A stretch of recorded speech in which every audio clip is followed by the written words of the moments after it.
Hi and welcome to another MoTeC webinar. My name is Pete Swinney and today's subject is logging, tune alarms and diagnostics on the M130 GP Lite ECU package. Alright, so all our M1s are split up into 3 levels of logging, and we have included free what we call level 1 logging. Level 2 is an upgrade that you can purchase, and level 3 is a second upgrade from level 2. The reality is most people won't require level 3 in the GP Lite world, but level 2 is certainly a good idea to have a really good idea of what's going on inside the engine and the tune, and you'll see why in a second as to why that's great to have. So first of all, let's just talk about level 1. So all GP Lite ECUs have level 1 included free of charge. And what this is a preset diagnostic log set. So what that means is all the key channels that we think you need to diagnose what might be wrong with the engine if there's something not going well. We've got them in this level 1 log set. They're not logged very quickly, but they're enough to allow you to send your dealer the logging, and maybe he can help you if you're trying to find a problem. It does include things like lambda, throttle position, manifold pressure, so you can at a push just survive doing some basic tuning using this this basic log set.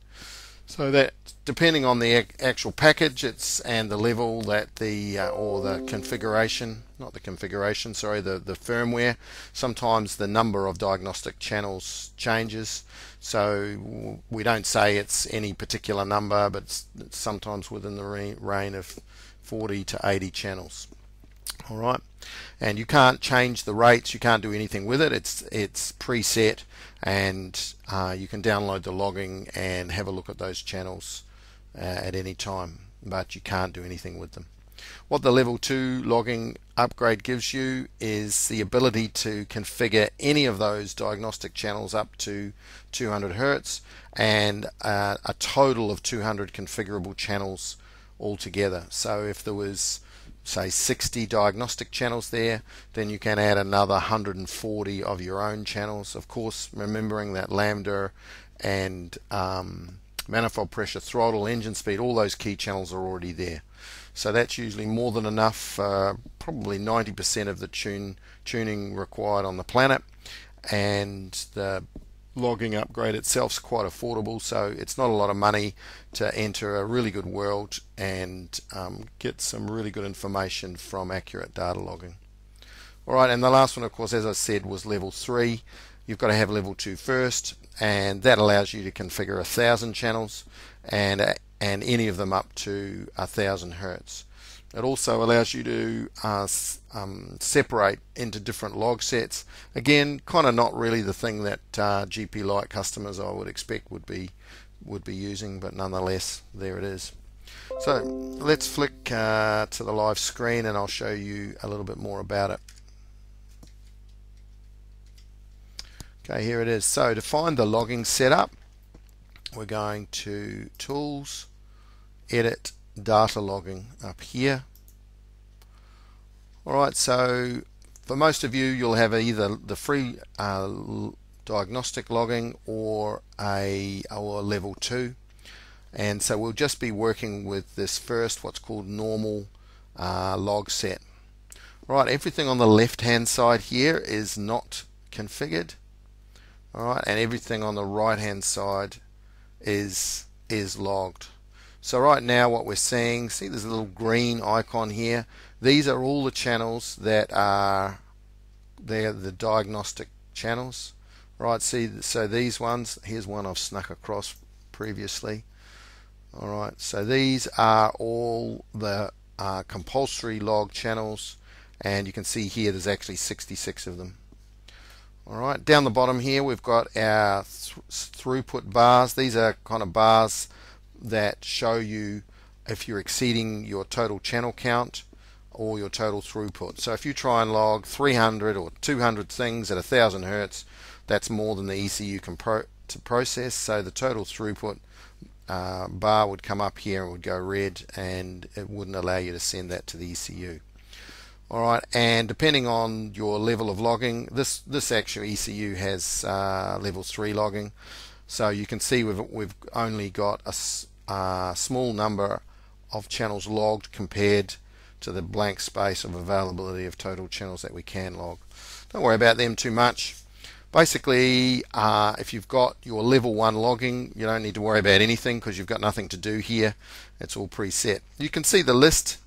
So we have a look at this 1 Hertz. So these channels here are all logged at 1 time per second.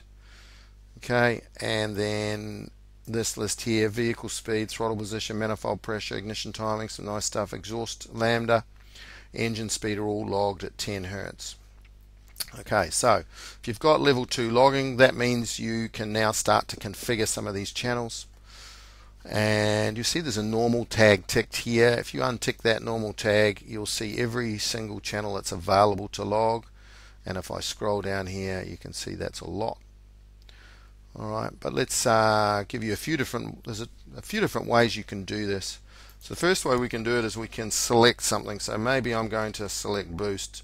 So if I just type the word boost here, everything relating to boost is now filtered. And we can have a look and see there's no channel that has the word boost in it is in the diagnostic log set. So if you want to look at anything to do with setting up your boost pressure, anything like that, then you're going to need your level 2 logging. Alright, so I might want my boost pressure, and so if I just type that first part of that word there, I can see my boost pressure. Now there's multiple ways that you can log this channel. So the first thing you can do is grab your mouse and just drag it and drop it into the appropriate position, I suppose. So because this has level 3 logging, this ECU, all of the 500, 1000, 200, all of these areas are available for us to put boost pressure in. If you've got level 2, which is the one that you should have, you'll just have up to 200 Hertz. So my boost pressure, in reality, I'm just going to log at 50 Hertz, so I can just drop it there. Now I can put it back just by doing that. See, I can just use these arrows or drag it over. I can right click on it and schedule it to any one of those. So I can right click and schedule to 50 Hertz, or I can mass highlight all of them if I like, hold down shift click and grab all of them and grab them all and put them at 50 Hertz. Now there's some warnings to say that's not sensible to log some of these things as quickly as that, so it's telling you the maximum speed that can be logged. So you can just auto schedule and it's just popped them over to the correct location. Alright, what else? Let's have a look at engine speed. So engine speed is something that we definitely want faster than 10 Hertz. So I can just type that there. I can see everything that's got to do with engine speed, and my engine speed I actually want to log at 50 Hertz. Alright, so I can just drag it and drop it where I want. It's pretty simple. You can see at any time anything that's logged, that's highlighted. Here's our log channels. If I get rid of the search, I can see I've currently got 73, and if you've got level 2 logging, then you'll have 200. So I can just go and grab what else? Let's grab everything to do with boost. Alright, you're not going to want to do that, but just to show you, if I drag them over, pop them at 50 Hertz, now you can see I've got 29 log channels. Right click, auto schedule those. Alright, there's 29 channels logged to do with boost. Alright, and now I'm up to 95. Get the idea, and you can see my channel bars starting to move across, and my total throughput's moving across. So it's just a matter of going through each one, deciding which sensors you want logged. Let's have a look for lambda. So this could be a V8, and the exhaust lambda channel, which is the result of 2 lambda sensors. So if you have a left and a right bank lambda sensor, then you'll get the individual left and right bank readings, but you'll also get the average of the two, and that's the exhaust lambda. So the first thing I'm going to do is move that to 50 Hertz, and I want to have a look at my exhaust lambda bank 2. So that's from one side of the engine, and I could just go B1 looking for the other one, exhaust lambda bank 1, put that there as well. So now that's got my lambda configured. So I'm going to have the result of the average of both of them. Let's come back here. So this is the average of both exhaust bank 1 and 2, and there's the individual left and right banks as well. Alright, so yeah, pretty straightforward. Carry on. You can come across to here to the summary, and the summary will tell you what you've got for logging. So with that current log set that's configured, I've got 2 hours and 40 minutes, which is heaps. We've got 120 meg of available logging. The M84 by comparison I think was 0.5 of a meg, or maybe 1 meg on some of the later ones. So you've got 120 times more logging. You've got really configurable system. Just need level 2 to really make the most of it, and it's a huge step up from the previous generation of ECUs. Okay. Alright, so because I was online and it's done that live, that's automatically saved that, and we're good to go. Alright, that's your different levels of logging. I'd say the next screen here, that's pretty much going through on the presentation everything we've done. Pretty much covered that. Tune alarms, these are really good. So there are 2 types of alarms in that you will use in M1. There are the alarms that are in the package. So for example, the coolant temperature alarm. Now there's a previous webinar that's covered how to configure that. So that coolant temperature alarm can have an engine speed limit apply if it's too hot. It can have a warning light apply to tell the driver that the coolant temperature is hot. And so there are 5 or 6 alarms that are built into the package, and that the package can do things with that. It can invoke an engine speed limit, or it can turn on a light. These are alarms that are based on the laptop, and these are to help you while you're tuning.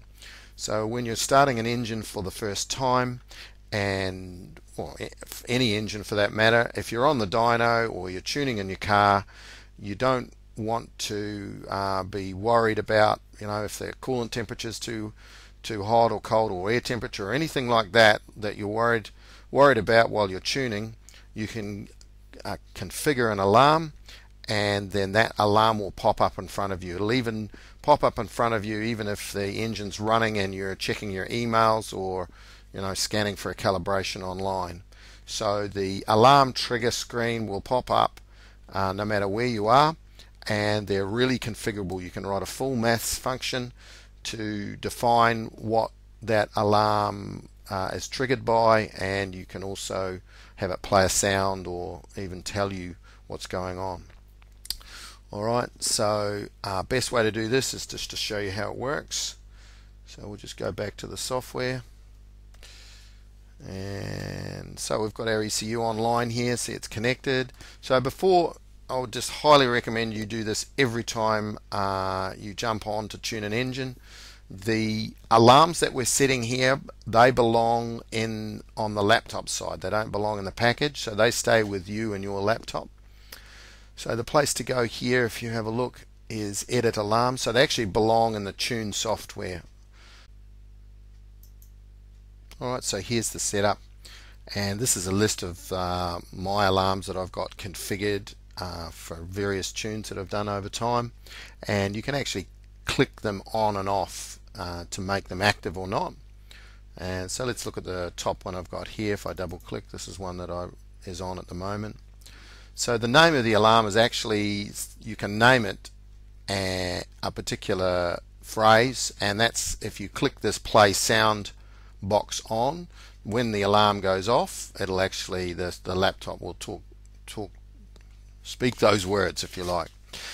Alright, so if you don't want to hear that, you just untick that box.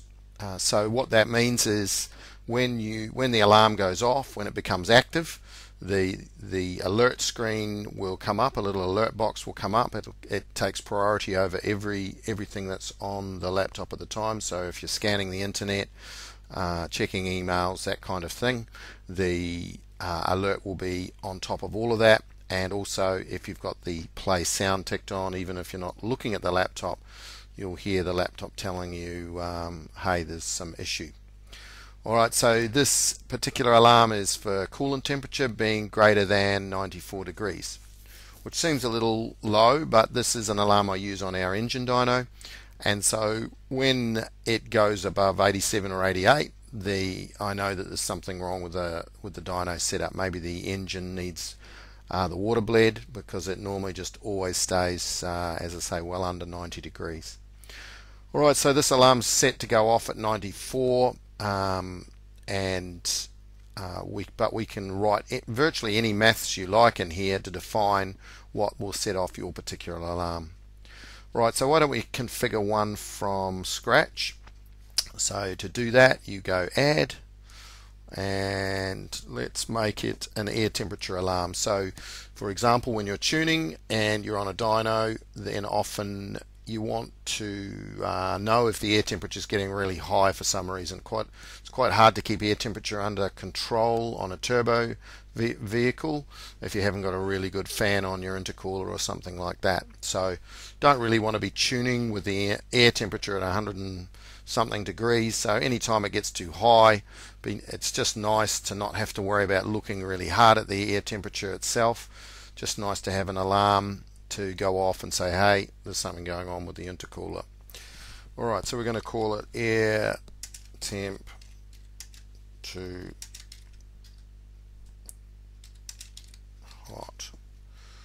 Alright, and now we want to write the condition to trigger the alarm. So if we come down to the search box, and obviously we type in air temperature, inlet air temperature is the channel, double click, and greater than, so these are the operators here, so if you hover on each one you can see what it does. So if air temperature is greater than, we need to put a number in there. Let's go with 75, let's go with 80.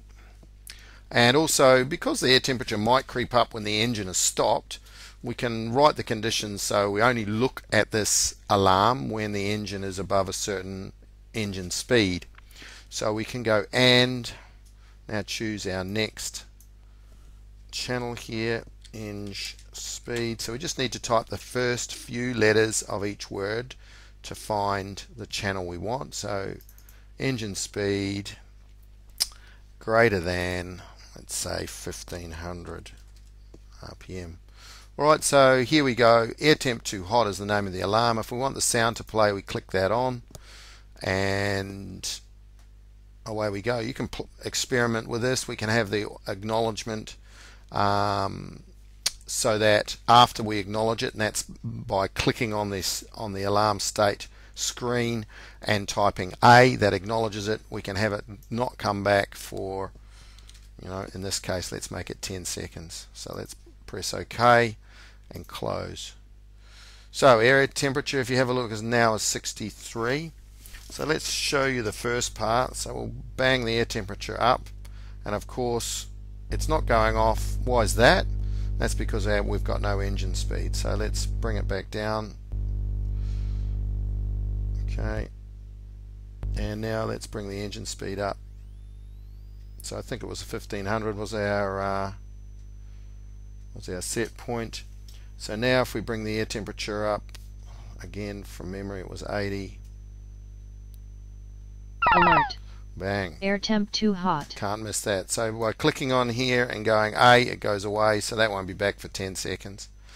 Alright, so if it does stay hot and we don't choose to do anything about it, then in about another 10 seconds or air less, temp too hot. So just press A and it goes away.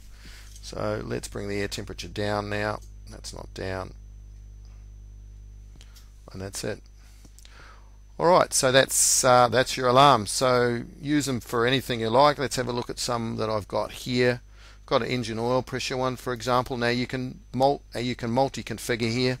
So we can do oil pressure, if you see here, is less than 100 kPa and engine speed is greater than 600, or we put an or condition if oil pressure is less than 200 and engine speed is greater than 3000, and you can just keep on going. So provided the little green tick is still there, means your the